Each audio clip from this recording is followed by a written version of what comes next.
Good afternoon. It is my pleasure to welcome Mr. Jon Layish for this conversation about entrepreneurship. Mr. Layish is founder and CEO of Red Barn Technology Group. John grew up in Great Neck, New York, and graduated from Binghamton University in 1991 with a BA in philosophy. He founded Red Barn Technology Group in 1998 and was originally a small retail computer store started with $500 and a credit card. John currently lives in Binghamton, New York with his wife Dina and has two amazing adult daughters. On a personal level, I've known John for about 15 years now, I think, and have found his entrepreneurial journey to be very inspiring and very informative. John, welcome, and thank you for taking the time to chat with us today. Sure. Thank you. Thank you for having me. I appreciate being here. Always nice to have an opportunity to help corrupt young minds. And so John is joining us today from New York, and we do have some students here, John, who are from New York, and I'll introduce you to them later. But can you tell us more about your business? What exactly is your business? That's a really good question. It's hard to sort of describe without a little bit of an evolution. We actually were founded in '96. I think in a little bio I said we were incorporated in '98 as Red Barn Technology Group. But so we originally started as a small computer store. As a friend of mine, I actually had a flooring company at the time from when I graduated college. Really hated that business and was looking for something more interesting. Was I don't think many of the students can relate to 1996. I mean, that was pre-Google. Dell wasn't really selling. I believe Dell launched their online store in '96, so the internet was far from prevalent. It was we just wanted to see where it was going, and it almost started as a bit of a whimsy. We rented a little store next to the computer, or next to the flooring company, and was a real tiny space. And we started, I guess we had hoped to build systems and sell systems online, and we got really sidetracked for many years doing lots of other things. So today, Red Barn has about 30, probably 35, 40 people. We have something we call the Unified Business Ecosystem, which is our sort of business to business platform. We do IT management, we do communication management, we do web management, as well as marketing, branding, and social media from more of a technology perspective. And then, of course, we have all the supplemental on that sort of the services stack, and on the product stack we have all the hardware and systems and servers and networking and all the supporting characters for the technology services. And then on the creative side, we have all the supporting characters for for the creative side. So we do everything from wide format printing, the web stores, internal signage, merch. We've got a whole bunch of printing equipment downstairs. And then sort of in the middle of that B2B stack, we have something that we call the Red Barn Multiverse, powered by an open source software called Odoo, which is a really interesting sort of collection of apps that is kind of helps manage the whole business stack from IT to accounting to ERP to everything. And because there's a minimal cost, the idea is to sort of we use that as a tool to help create and help create processes and reduce friction of doing business. And then we have two ancillary, one ancillary part, which is actually our biggest revenue stream, but it sort of became segmented to its own thing, is we sell a lot of high-end servers for computational sciences. We do a lot with Binghamton University, a lot with Cornell, Princeton, Federal Reserve. And we basically build very high-end servers for computational sciences. And if anybody's been watching the news at all, it's been that's our playground, the AI and all the hardware that does AI. We were one of the very first NVIDIA Tesla preferred partners. I was lucky enough to buy NVIDIA at $13 a share pre-split many, many years ago.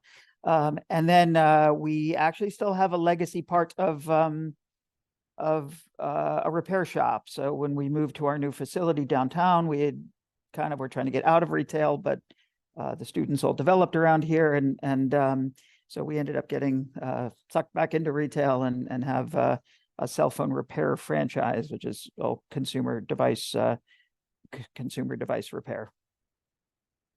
Wonderful. So that's a roundabout way to say what I do have lots of questions about that, about the different businesses you're in. But before I go there, Mason has a question about the name of your company. So Mason? Hey, how's it going?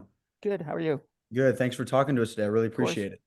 I just had, it's a pretty random question, but I was just curious when I looked at the website, the first thing that popped in my mind was, why is the company named Red Barn? I get that question a lot.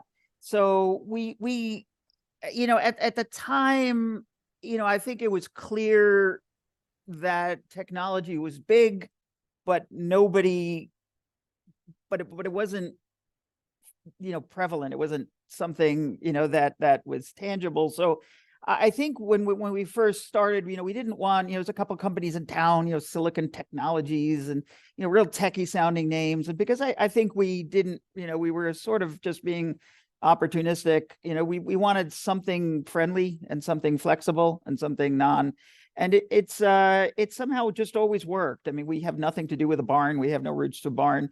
Cornell is our biggest customer and collectively, and they have a big red barn there. So a lot of people at Cornell ask if it's any affiliation to Cornell, and our CTO is a Cornell graduate, but we don't, other than that, we don't, except for the fact that we're one of the only non-multinational preferred suppliers, but it was just whimsy. Okay, cool. Thank you. Thank you. And John, I know you and I have discussed about this, but I think this is sort of very useful for students to know. You're a philosophy undergraduate. The next logical step for a philosophy undergraduate is not starting a computer business. So help us, understand how you went from, your undergraduate to starting this business. Yeah. So again, a question I get a lot. So I want to sort of preface this by saying that, I have a sort of different view on what an entrepreneur is. And truthfully, I think that, it's great to, I recommend disassociating being an entrepreneur with being a business owner, right? Because I think that,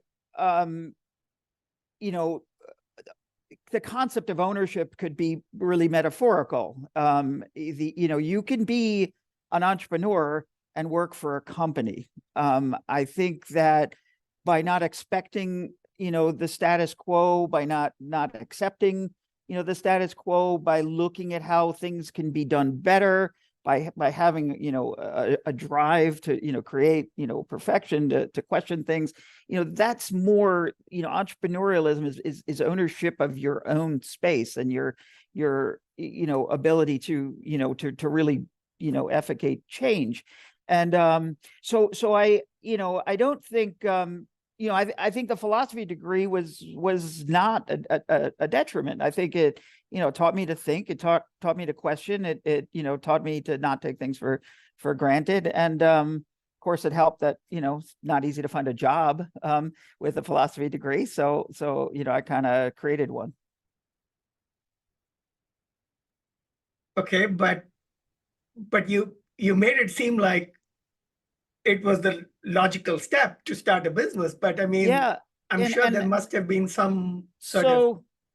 Yeah. So when I was in college, I was approached by a friend who said his mother has a connection for dorm room carpets, and would I help him sell dorm room carpets? And, as a sophomore in college, I said, sure, why not?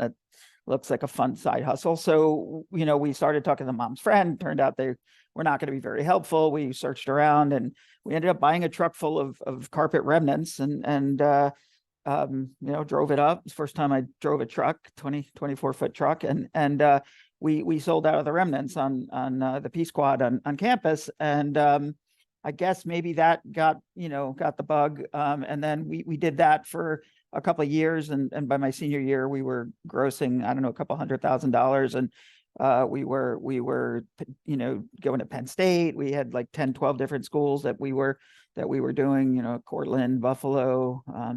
And then I'd met some people through that had a flooring company about an hour away, and they said, "Hey, you want to open one in Binghamton? We got a lot of extra inventory. We can help you get started." And I said, "Sure, why not? I have nothing to do for the summer between my junior and senior year." So, in short, I think back to the person who leased a 19-year-old, a 6,000 square foot building. And I'm like, what was he thinking? It was literally the summer before my senior or my junior and senior year. And so I started the company in college. It just never, I don't know, it never occurred to me not to. I guess really ignorance of I think, Jensen Wang, the founder of NVIDIA, was recently interviewed, and he said, what would you do differently if you start from scratch? And even with the massive success that they've had, he said, honestly, I wouldn't do it. It would be, it was much harder than I realized, than I ever thought it would have been, to get, through those phases. So I think, you have to be optimistic, and you have to think everything's going to work out. And I guess at the end of the day, some things do and some things don't, and you figure it out. So John, from a sophomore to carpets to flooring, help us make the connection to the technology business.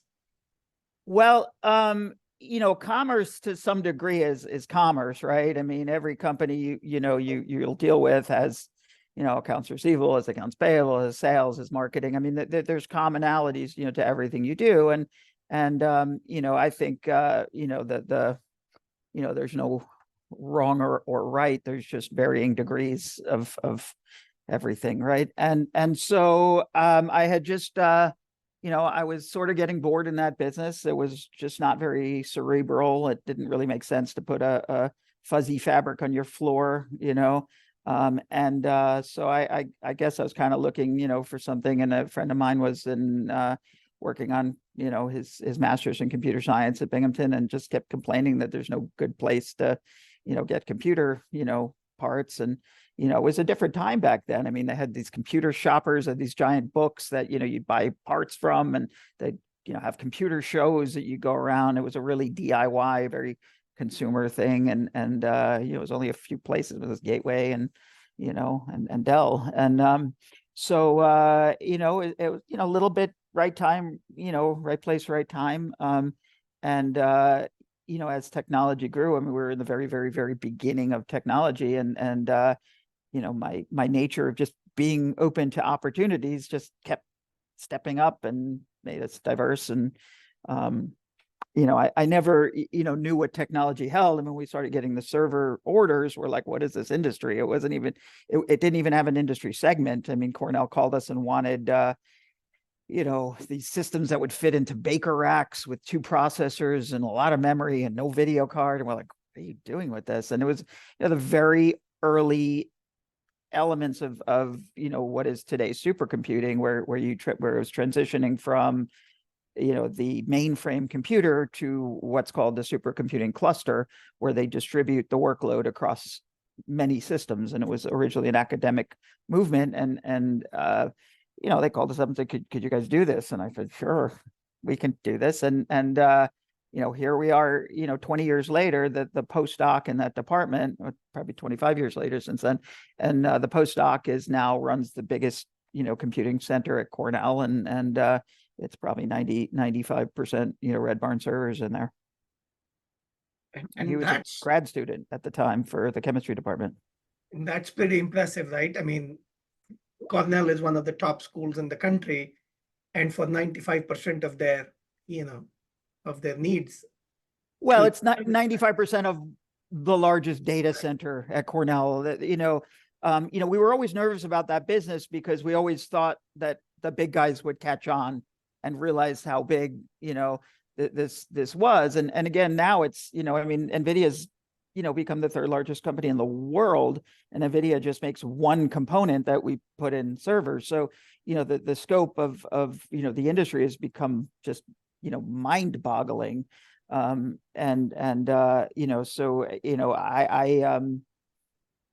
you certainly can't claim that I had that foresight. It was just interesting, and we were dealing with interesting people, and there were interesting opportunities, and it was lended itself well to my short attention span, and I was able to. It made sense to me because it just and that's how we grew in that space. So, John, when you first started the carpet business or the flooring business or the computer business that you're in now, what was the reaction of people around you? Was everyone generally supportive? Were there people in your family, friends who said, "What are you doing, John? This is a bad decision. What do you know about X, whatever that X ended up being?" How did people around you react? Yeah, I saw that question, and it kind of got me thinking a little bit. And I don't, I think nobody told me I was crazy. I started very small, and I thought kind of conservatively. So, my, parents were both only, children. They immigrated here from Israel. And my great aunt was sort of our only relative. My grandparents lived in Israel, and we didn't know them very well, and saw them a few times when we were kids. But so my Aunt Sala, they were very entrepreneurial. They had a brush company, and they had a hat company, and and then they own rental properties in Queens and New York, and so maybe that played into it a little bit. I think she kind of helped me back alone when we first got started, and so we didn't have like the whole startup culture back then, and fundraising and things like that was not a thing. So we just had to borrow or spend what you had. But I don't think anyone encouraged me, but I don't think anyone discouraged me either. I didn't get that vibe. Well, which is good, right? That nobody discouraged you. Usually what we hear from people is, sort of mixed bag, with some people telling them, don't do this. But it's good that, that wasn't the case in your family and friends. But one of our students, Buchanan, has an interesting question about sort of you acquiring companies over time. So Buchanan, do you want to ask your question? Yeah. How's it going? Good. How are you? Doing good. This is kind of like a two-part question, because I saw on the website that it says like you call it like a hybrid business model now. And I was wondering if like how acquiring other or similar related companies allowed Red Barn to adapt and sustain and grow. And then like the second part is kind of how is it like a hybrid business model? And is that just like particular to Red Barn, or like other companies could have a similar hybrid model? Sure. Yeah, thank you. Great questions. So two things. So I think it actually says refer to itself as a hybrid managed service. So I think the way my industry grew, years ago, businesses weren't really reliant on technology when we first started. So it was more haphazard. And what would happen is, they'd buy batches of hours, and when they needed help, they'd call you, and you'd come fix it or do a project or set something up. And then the industry slowly evolved to what's called a managed service, where they would charge you a fixed fee and have a service level agreement that would sort of consolidate that into sort of the parameters of what's included in the agreement, and then you'd have sort of a fixed fee for that. And then, tools sort of evolved, software tools for maintenance and monitoring, ticketing and remote support. And I think that the business model, I think the business model became unhealthy when you were just selling hours, because customers weren't happy because you were only helping them when they're broken, right? And there was, and then there was no incentive for them to maintain things and things like that. And then I think managed services helped that for a while. And you did a lot of proactive things. You kept patches and security updates and things like that. And my contention was that we've been through so many revisions of this industry, being in it for so long, that we started realizing that, hey, we were upgrading everybody 2-3 years, and so now when you have got customers who are on the 3rd, 4th cycle, it started becoming stupid. Feeling stupid. Yeah, like, look, like, why we just keep doing this capital, refreshes? Like, why don't we just sell it as a perpetual service? And so we started sort of including hardware in our, in our service. So, we would make the investment, we would include the back end hardware, and that way they'd stay perpetual, and essentially changing from a CapEx to an OpEx, model. So, then we also realized that, to some degree, what happened in the managed services industry is that they now, while it sort of, reset the dynamic between the buyer and seller for a while, what happened was, now that you're working for a fixed fee, what is my incentive to do anything different? What is my incentive to do something better? So, to go in and do some maintenance or do some cleaning. So it got to the point where anything that, managed service providers can automate is what they'd include. And then every time they kind of, sent the trucks, it was deemed as failure, right? So I think what happened is that the industry became unhealthy again and didn't align. So what we're doing is moving it back to a hybrid model, where we break it into what's proactive and what's reactive, where the things that should be done without asking, like patches, security updates, maintenance, all those things are included. And then we have what's called our expert guidance on demand hours that covers all the things. So that way we can be more proactive. We can say, hey, we can help with that. Hey, we can help with that. Hey, we can help with that. And then we started also aggregating all the other things that we do. As we started doing web development, then people started asking us, can you help with our marketing? Can you help with our strategy? Can you help with our graphics? So the idea of merging, because it became very lucrative for managed service providers, and the less they, and it sort of, I developed a theory that I called transactional or interactional sustainability. And I think it's very important for a transaction to be healthy, right? I think the very essence of a transaction is, if someone's buying something for $1,000, you should give them $1,000 worth of value. But in the managed service, the idea was, if someone's paying you $1,000, how can we give them as little value as possible by automating it, right? And to me, that became very unhealthy. So that's where I was referring to what we refer to as a hybrid managed service. And it's our attempt to address the industry to make it more sustainable and realign the interests between our customers, and our business.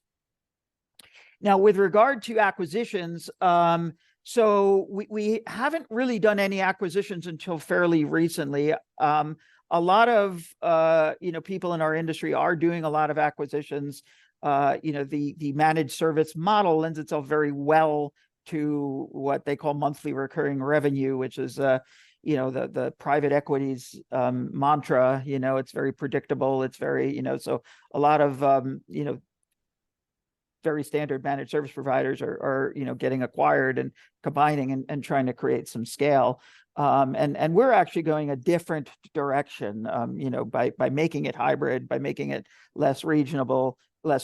And I think, with my theory of sort of transactional sustainability, I feel like a lot of things in this world are becoming somewhat selfish. I think that if you look at the reasons why politics is breaking, if you look at reasons why hospital and education are struggling with things, is that I think that we tend to see things from our point of view and see things from our window, and I think we have trouble seeing things from other. To give you an example, I got a quote on a roof, and I actually needed just flashing around the chimney, and the guy tells me that chimneys don't work very well, and I should get rid of my chimney, hire another contractor, get rid of the chimney, fix it all. Then he'll come and put a new roof on for 20,000.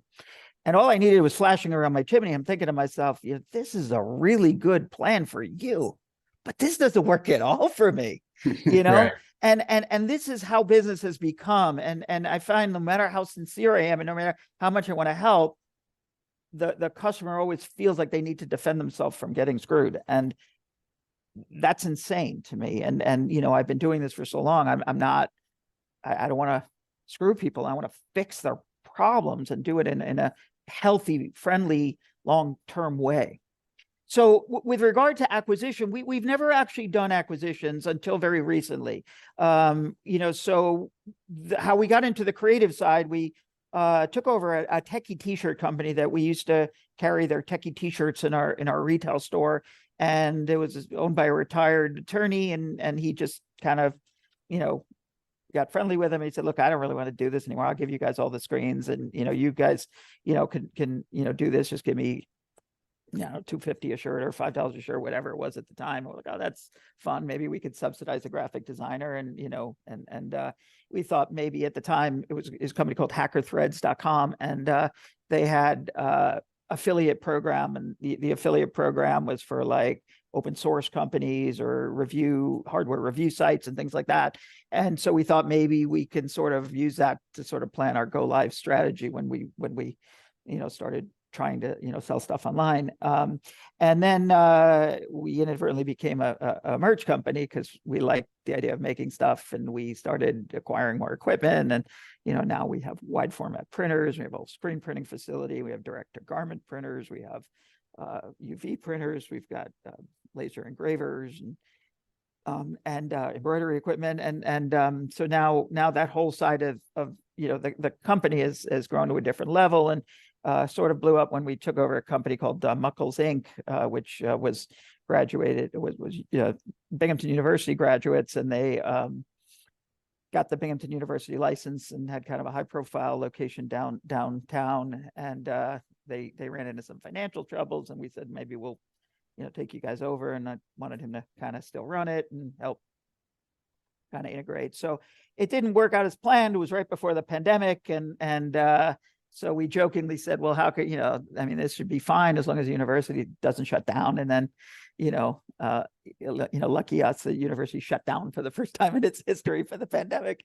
And, but we pivoted. We wanted to keep our graphic designers, alive and well mentally. And we said, look, why don't we reach out to nonprofits and tell them, hey, we know you don't have any money, but why don't we launch a store for you, and we'll give you half the profits.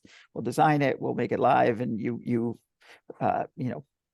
push it, and we'll handle everything. And it was a neat model, and so now we do that for a lot of different entities. And we've hit a few home runs, and had a lot of flops, but the idea was to really create a lot of revenue streams. So I think I inadvertently saw, I don't know if I like to think I was smart enough to see some relation in how these things work together. And now, with the unified business ecosystem, I think that there's a lot of aspects of technology with, web somehow got broken because it's owned by, I think where I was going with that, with, the guy with the roof, I think a lot of industries just kind of, they keep perpetuating what they do well, right? Marketing people and, web designers and what's easy, what they can turn. And at a certain point, it doesn't always align with the customer's interest, right? So I started sort of, seeing as soon as you help with one thing, they wanted help with other things. And I realized this is kind of a stack. These are all the things that they need to sort of run their business. And maybe there's a better way to sort of combine this from, because I think we hired a big marketing company that specialized in high performance computing out of New York City, and they were just terrible. And they used Google Analytics for ROI, which really wasn't real data, and they used WordPress, which I don't know if there's any web developers in the bunch, but WordPress has just become really, really, really over democratized, and it's very hard for it to scale properly as a business model. So, we kind of really knocked that down and tried to rethink it. And that's where we realized that, hey, maybe there's something that, the order or the inquiry or the could come in one place and then never leave until it hits accounting. And that's when we started investing in this what we call the multiverse and just trying to really reduce the friction between all these things. And after spending a ludicrous amount of money trying to develop it, we ended up stumbling on this Odoo, which is a really neat collection of disparate apps that actually all work together, which is really neat. And I think that the problem with most business owners is they're good at one thing but maybe not good at another. And I think that creating something that reduces the friction for the workflow, not just for the purveyor, but also for the customer, because I'm sure you've done business with places that were just a pain in the ass to do business with, right? Fence company, it's a, trying to get a fence, like, oh, well, can I fax you this? Can I this? And then, can you email me your credit card information? I'm like, no, I'm not emailing you my credit card information. But, if there was, I'm thinking, why can't you do this in a better way where it's easier for me just to say yes, to review your quote, to bring it to the next level, to get, updated. And that's what something like Odoo does. And I think that as technology evolved, everyone was just trying to make a buck and fill their need, but overall it just became like, now to run my business I need 50 different things, and it became very, very, very difficult for small business. So that's Like the outsourced problem for that everything. well, like Muckles, when we took Muckles over, they were using, Help Scout for communication aggregation. They were using Slack for internal communication. They were using Asana for project management. They were using Shopify for e-commerce. They were using QuickBooks for accounting. And there was just so much friction, so much double entry, so many balls dropped, going from one system to the other. And, we've been working really hard on eliminating that kind of Trying to make it like workflow. so all those parts are just a part of Red Barn Right. And in a not way. just necessarily. So initially this wasn't intended to be a startup. This was initially intended to fix our own problems.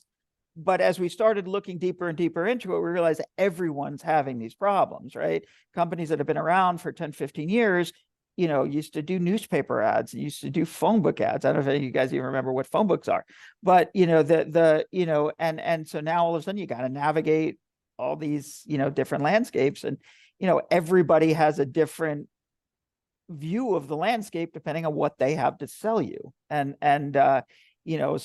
my philosophy with business is to not sell something where I don't add value, right? I'm not going to just sell something because I could, make $1. If I'm not the best provider for that, or I'm not, the best source for that, then I'll advise, properly.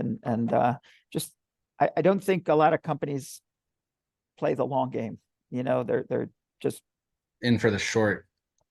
yeah. Change. I mean, Yeah, even that like, makes we sense. do a That lot of makes work, sense a lot. with the incubator locally, and just the whole idea of trying to create a valuation and exit strategy before you're even starting a company just doesn't make sense to me. I mean, you don't have a product, you just have an idea, and like, how there's no valuation just because somebody gave you, 10 grand because they can afford to lose it or whatever. And so, and then the exit strategy, I mean, yeah, in theory, but, I mean, I've been doing this for almost 30 years and still don't have an exit strategy. I'm just want to keep going. solve And problems. we'll have some questions about that for you Sorry. later. But my next question to you, John, is, as I listen to you sort of describe the early days of the business and the growth, I don't know if it's your optimistic side or if truly was the case that everything was easy and the next good thing happened and the next good thing happened and the next good thing happened. We tell students that a lot of businesses don't survive the first 5 years, fail, pretty early on. But you made it seem all easy. Was there any challenges you faced? Oh, I apologize for making it seem easy. I mean, nothing is easy in this world. I mean, this world is hard. This world takes perseverance. This world takes stamina. Yeah, I didn't mean to say it was easy.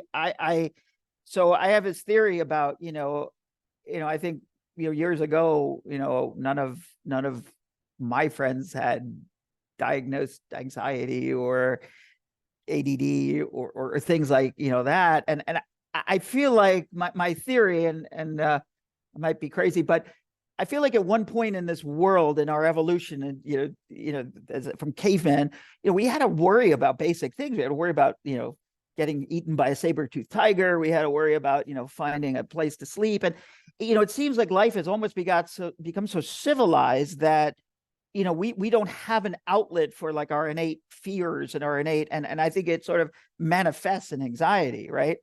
And I'm a very anxious person. I worry about everything. When my girls were little, my wife would say, "We don't have to worry. Daddy worries enough for the whole neighborhood." I always got plan A, B, C, D. And so, nothing was ever easy. I mean, I think I was opportunistic because I always assumed things would fail and had to create so many different revenue models. I didn't know where the server business was going. It was something that was very new. It was something that had no context. It had, so I thought, yeah, where is this going to go? I mean, I didn't know Cornell would keep building out these data centers and all these other places would jump on. And so I didn't have that foresight. So I said, hey, if we can take a web job here and there and make sure, I mean, I wasn't kidding. I mean, this company was literally, started with, $500 and a credit card. So like, I didn't, know where the next meal was ever coming from. So if we had an opportunity to make, money, we took it. And then, we sometimes realized, wow, this is kind of a neat thing, and there were a lot of things that we tried because we thought we could make $1 and like, wow, this is way harder than I thought. And we took a bath on it. So yeah, no, nothing 100%. I mean, I think the rule of thumb is you always underestimate the difficulty of something. So I didn't mean to mislead you because it wasn't easy at all. No, but I figured that might be an optimistic side, right? Which especially I think inherently, it's funny because I mean, my anxiousness stemmed from my mother, who just, the world is always falling, and she's the bad side in everything. And right after we took over Muckles, she's like, the pandemic, she's like, oh, I knew something could happen. I knew this. And I'm like, look, I can't make business decisions on the chance of a worldwide pandemic. Like I wouldn't leave my house if I thought, so absolutely. I think you have to muster up enough, self-confidence that you can figure it out, whether that self-confidence is founded in reality or founded in ignorance, is another story. I think to a large degree, it's always founded in ignorance because you don't know what you're getting into. I mean, that's what Jensen Huang said. I wouldn't have done it if I knew how difficult it would be. And I think inherently you have to be opportunistic. I mean, you can't go into it with all the possible ways you can fail. You have to go into it with all the possible ways you could succeed. And you might find them not to be true, or you might, pivot. And I'm contrary. I make a lot of people in academia or these incubators cringe, because I never believed in having a very distinct plan, because I think all plans were meant to be changed. I had a general plan, and I knew my next few steps, but I think it is almost a little bit better, and I think for an entrepreneur, like, this anxiety is a superpower because it's the one thing you're doing that everything actually is trying to kill you. In real life, you're anxious about things that never happen, but in business, you have to worry about all the things that can happen. And so being anxious and worrying about all the details, I think you have to do that when you run your own business. And John, as I was hearing you speak about this, it reminded me of Andy Grove's famous book, Only the Paranoid Survive, in the business. And, he wrote a whole book about that. And it's a book I recommend students read as well, because he talks about some of the same things you're talking about. Yeah. One of the things you briefly mentioned, John, is the pandemic. And we have a question from PJ, one of our students, on how you and the company dealt with the pandemic. So I'll let PJ ask the question. PJ? Yeah, thanks, Professor. I was just wondering, how did Red Barn Technology Group perform during the pandemic? Like you said, the schools closed down, but how did you succeed still through all that? Well, success is one of those things that is always very, based on perception, right? So, success is a manifestation of expectation, right? I mean, we started in 1996, and Google started in 1996, right? I mean, it's hard to say that, was I successful, starting the same year as Google, and, they became a household name, and, are gajillionaires, and, I only have a couple of Porsches. Hard to say what's a success and what's not, but we survived. I don't know that we succeeded. It was a very, very trying time. There were a few times we were flooded back in 2011, and that was a really, really tragic event to go through. And the pandemic was unprecedented. I mean, all our customers, we didn't know. I mean, we had hundreds and hundreds of thousands of dollars in receivables, hundreds and hundreds of thousands of dollars of work in progress. We had nobody in accounts payable departments and nobody in data centers to receive stuff, right? So it's completely uncharted, territories. I mean, trying to get people to come to work and get a few things out the door, and the government's telling them, that, they'll give an extra $900, to stay home, so, the first time in our career, can you lay us off so we can, make, all this extra money. And so we had to, pivot and figure out this whole, tiered sort of unemployment thing. And so, again, it's perseverance. I mean, nothing worthwhile will come easy. And, and I think, I think that's one of the things that, I not a judgment on any one of you guys or a judgment of the times, but, I find that younger employees seem to lack the stamina. They seem to, and maybe I'm just a grumpy old man, but, I think that, I think we're more designed for instant gratification. We get hungry, we have Uber Eats bring us food, problems are just more easily solved. And I think that, success isn't a thing that happens or doesn't.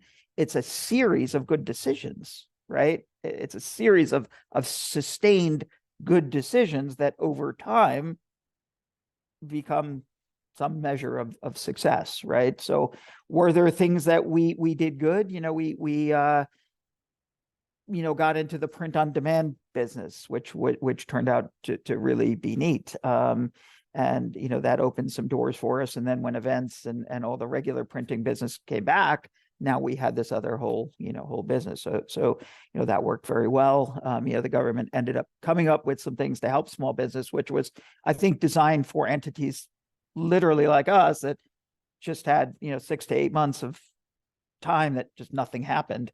And they had to fill that void. So, some of those things, some of those programs were very helpful. And so, but again, we had to navigate that. We had to know who to talk to. We had to, so, the thing about, being entrepreneurial or being, everybody comes to me now and says, well, what do you want me to do? How do I do this? How do I do this? And like, I don't know. I've never done it. I could figure it out, but the idea of and I think I have to tell people, like, stop trying to think what John would do, right? Figure out what makes sense, because there's an underlying logic that anybody has to use to make decisions, and that underlying logic doesn't pertain just to me. If it's it's pertain to the circumstances. So it's hard to say, do we succeed through it? Do we not succeed through it? But I guess we survived to live another day. Thank you. Wonderful. So John, you briefly talked about your family and your mother and some of your aunts, but can you tell us a little bit about life growing up? Was there someone in your family, a teacher who sort of played some important role in how your career shaped up or how you shaped up? Did you grow up in Binghamton? Where did you grow up? So I grew up on Long Island, near this New York City. And I just came to Binghamton as a student, and my parents moved to Atlanta when I was a student, so I didn't really have a home base. So I just kind of had started a business here and sort of stayed here. And I guess I never really thought I'd stay here as a student, but again, it's a good question. I don't know. I have a very short attention span and a very a weird memory. I like remember something. I remember a poem that I had to memorize from high school that I couldn't for the life of me get out during when I needed it, but now I can't forget it. But I don't remember a lot from my childhood. My brother remembers everything. And I tease my parents, and I'm like, what horrible things did you do to me that made me forget my whole childhood? And I laugh because they were good parents, and they never they were very real with us. They never, I always had friends who would like get allowance if they did good in school, and my parents were like, well, you're not doing good in school for me. You're doing good in school because you'll get a better job, and you'll so they were very, very I don't know, they pushed independence, and they pushed and I grew up in a wealthier neighborhood, and we weren't wealthy by any means. My father fixed airplane components, and my mother was a social worker. So I think I was exposed to a lot of success. Maybe growing up in Great Neck, you'd go 4 blocks away, and there were multi-million-dollar houses, and meanwhile my parents were killing themselves just to keep us in the school district. So I think maybe being exposed to nice cars and nice houses, maybe, I don't know, maybe things that had some sort of influence, but I don't remember anything really significant. I have one memory where I was kind of near the schoolyard, and somebody was visiting somebody, and it was really not a neighborhood that you'd really part of the, maybe downtown Great Neck, you'd see it, but there was a Ferrari 512 Boxer, which is a really unique Ferrari that you don't see every day. I think at the time you had to actually modify it to even bring it into the US. And I the guy was really nice, and he came out and talked to me, and I don't know, I had just had some sort of huge admiration for somebody who could own a car like that. I know it's sort of silly and cliche, but so that's the only. Okay. And when you were in college or in high school, like, was entrepreneurship something that they talked about in college or high school? Like these days, it's big in college. Every university in America has courses on entrepreneurship. I'm told that even in high schools, they talk about entrepreneurship these days. How were things back then? I don't remember anything of that nature. I'll be honest. I didn't, I just, I really say that stupidity was my driving, factor. I mean, I don't think I realized how serious it was to sign a lease for a 6,000 square foot warehouse, I wish I could make it sound magical or make it sound like, there's this, but it wasn't. It was just the right place, right time. And, but I think, like anything, I mean, I think, they say, you make your own luck, I guess, or and I think, that you just, I can, everything to do with this, with our whole high performance computing business, I could translate to one phone call. Right. And, I remember that, the guy who picked up the phone was actually the sort of the warehouse guy. We were much smaller at the time, we maybe 4 or 5 people, but he, he's a receiving guy, and he's like, there's somebody at Cornell, and they want this, systems. Can we do that? You know what I mean? And, and I guess I could have just said, nah, it doesn't really sound like it's up our alley. And I would have never gone down that path. Right.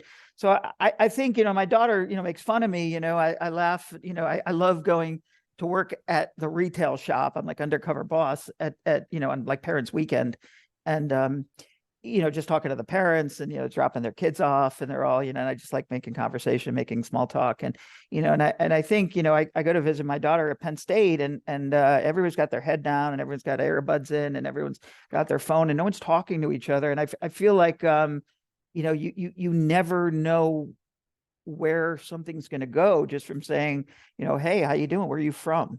And so many like doors have just opened that you just start talking to someone, and next thing you know, they're in something related or something this and I think that if I had to like isolate the very, very wealthy and successful people that I've met, they're genuinely interested in things, right? They ask questions, and they're interested in, I met the owner of New Balance and a car event, and here I am like ogling his $500 million car collection, and we had a simulator company at the time, and he's asking me all about it, just incredibly interested, incredibly about the business, how we grew and this, and I'm like, you freaking own New Balance. You know what I mean? It's like you're the richest person in Boston, and he, and it was just, and just, the people that I've met in that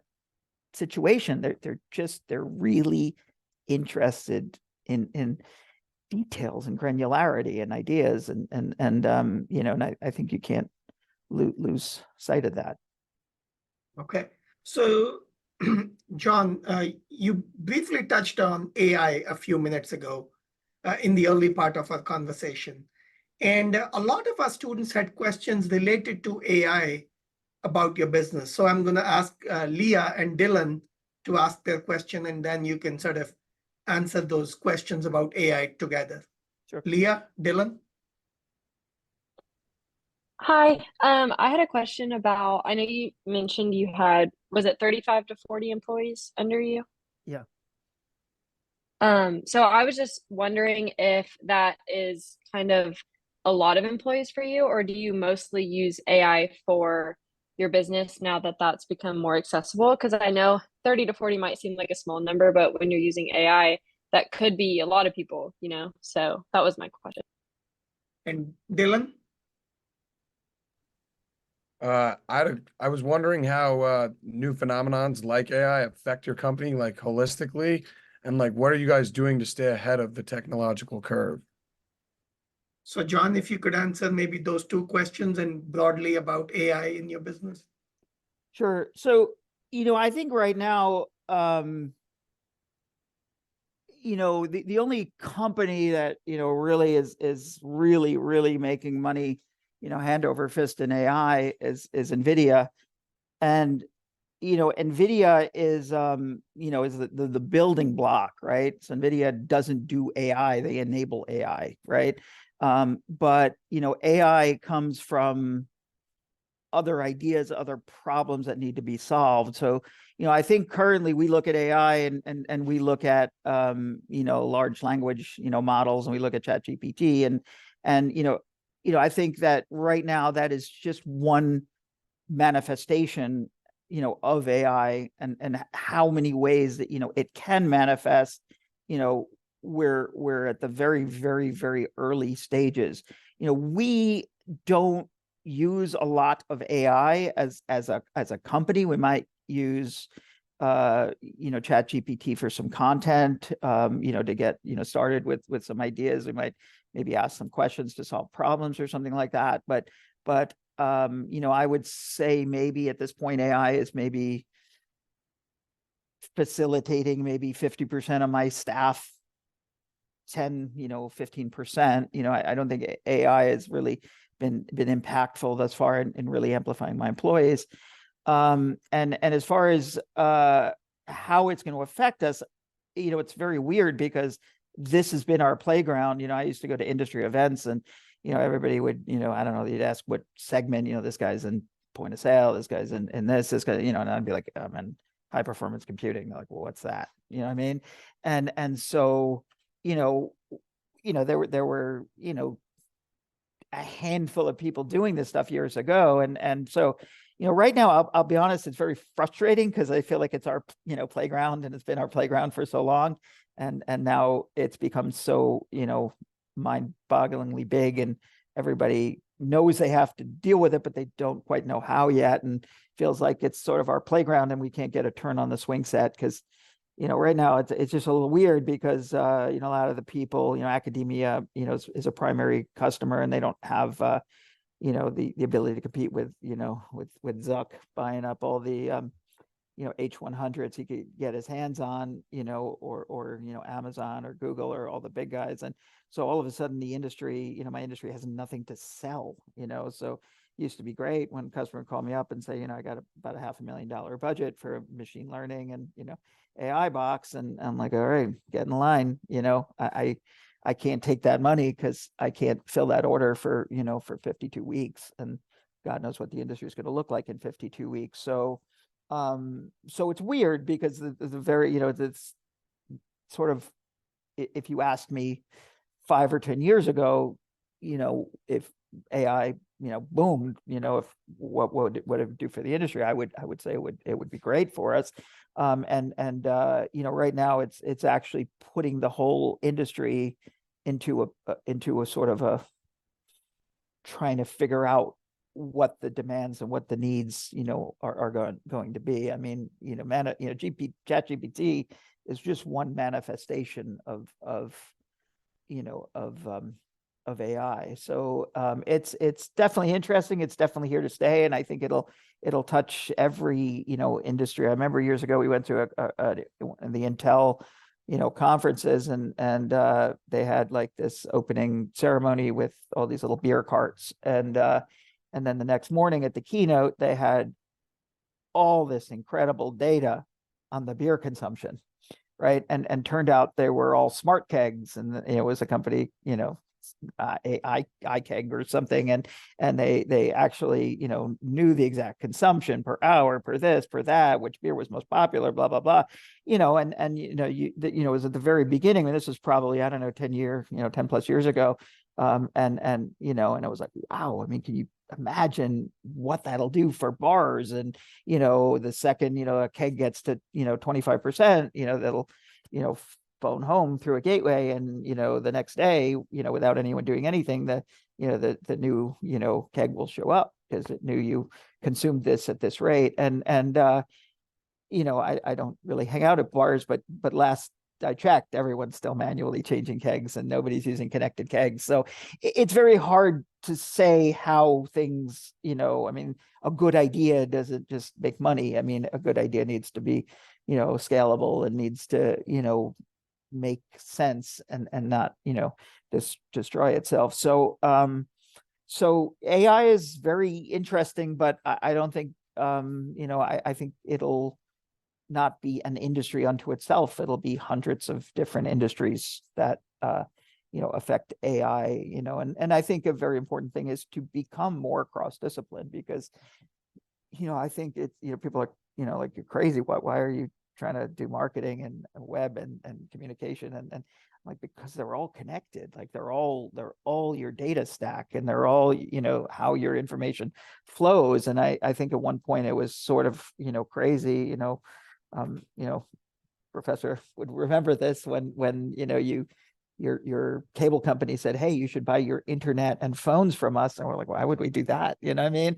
And and now it is just obvious that you would do that. But you know, I think, you know, the more things begin to converge, and the more things are touched by technology, you know, the more AI will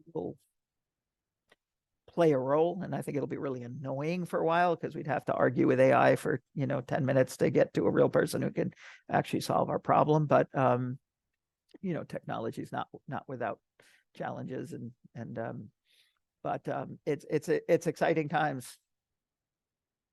So John, looking forward, what do you see as the future of your business? I know you said you're not big on planning, but you do sort of do general planning. So what do you see as the future of your company?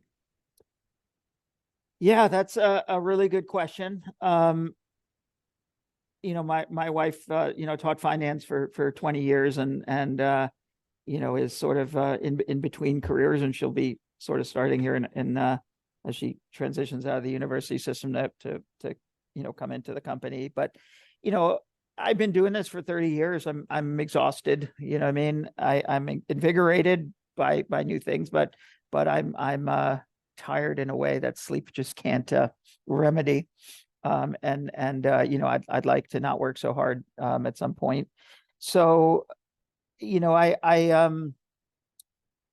think consolidating everything into something that is more tangible was, sort of the first step. I think it was much more difficult when we kind of tried to promote web, and we tried to promote this, we tried to promote. So sort of the idea of moving everything into the unified business ecosystem, and then the outliers of the consumer repair and the enterprise hardware kind of breaks this up into really, three more distinct, entities. So, I think the idea of, maybe becoming a smaller part of a bigger organization is, potentially, exciting. I feel like, there's a lot of aspects. My daughter loves the merch aspect and the creative side, and she's, my wife and her have really been instrumental in helping a lot of the retail and e-commerce and things like that. So, I hope, I don't want to put a lot of pressure on her, because it is a lot of, stress to be an entrepreneur. So, I don't know what the future holds. I mean, I'm definitely invigorated, and I definitely like the way everything's converging, and I like there's a lot of ways that our business model can take us now. So I guess the future will tell. Do you think about succession? I know you mentioned you have two daughters. Is Yeah. that an issue that you discuss at home? Yeah, I think, my daughter jokes about, about taking, Muckles over and taking Red Barn over. But again, I'd like to, I don't know. I mean, I think, I think, part of, planning, and part of being, more ready for opportunities is knowing, when it's when it's the right time. So is it the right time now? No, she's just halfway through her freshman year in college. But as she evolves, and as she becomes, I certainly wouldn't rule it out that as she, she's very, very, very entrepreneurial. I mean, even when she was, little, and we I don't know, she's 14 or so when we took over Muckles, and she said, I think we should really not market to the students, because I think that there's a lot more alumni than students. And we're like, yeah, it's kind of a good point. And then, when we kind of took it over, that the people who were running it, stocked the store with a lot of t-shirts, because it was, cheaper to make t-shirts. And she's like, well, maybe we should get some higher end merch, like sweatshirts and pullovers and hoodies, and,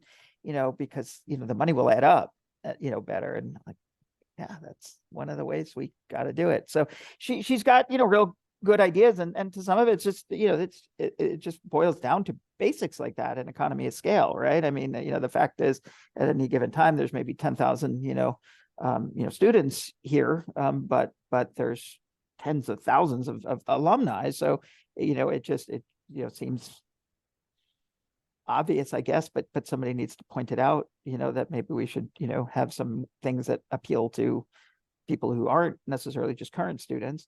And the idea of t-shirts, sure. I mean, a t-shirt's, $15-20. You gotta, for every, one hoodie you sell at, 40, it's, don't have to sell. So, yeah, I love the idea of working with my daughter. She's an awesome, kid, and super bright. And, I'd love, for her to take this to the next level. And in about 1 year, she'll be the same age as you were when you first started your business. So That's a crazy thought. yeah, But how about work-life balance, John? I mean, I've known both you and Dina for a long time. Dina is also extremely hardworking. You are also very hardworking. As an entrepreneur, how did you maintain work-life balance with being a parent and an entrepreneur? I always knew that if I guess I had enough sense that I knew that, I mean, when we first started, we didn't have cell phones, right? So it wasn't until probably, I was probably in business, I don't know, 10 or 15 years before cell phones. And even then they were bag phones that you play. Yeah, they're, big. And so, my oldest was diagnosed with diabetes when she was 2.5. And so we always felt we were just, a phone call away